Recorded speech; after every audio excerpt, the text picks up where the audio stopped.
The idea of the US annexing Greenland gained traction during Trump's presidency, but it was more of a proposal than a formal policy. Imagine the financial implications. Acquiring Greenland could cost hundreds of billions, not to mention the ongoing subsidies of around $600 million a year that the US would need to cover. Economically, Greenland relies heavily on fishing and mining, so developing its resources would demand significant investment and time. Then there's the diplomatic maze.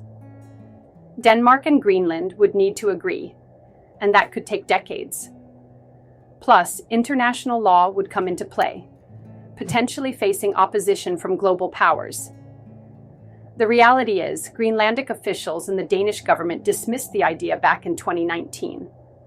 With a unique culture and identity, most Greenlanders aren't keen on becoming a US state. So, while the notion sparked interest, the likelihood of annexation is virtually non-existent. The notion of the US annexing Greenland, which gained attention during Donald Trump's presidency, was not a formal policy, but rather a proposal he reportedly floated due to Greenland's strategic location and abundant natural resources. Here's a breakdown of the concept. Greenland is a self-governing territory of Denmark with a population of about 57,000 people. Buying Greenland, assuming Denmark and Greenland agree, would likely involve a massive financial offer, potentially in the hundreds of billions of dollars. Additional costs would include infrastructure investments, administrative integration, and defense spending. Greenland's reliance on Denmark for subsidies, approximately $600 million annually, suggests that the US would need to provide significant ongoing financial support. Greenland's economy is small and reliant on fishing, subsidies, and some mining. Developing its natural resources and building sustainable industries would require extensive US investments. Annexing Greenland would require Denmark's approval and the consent of Greenland's government and population. This process could take decades due to complex negotiations and legal frameworks.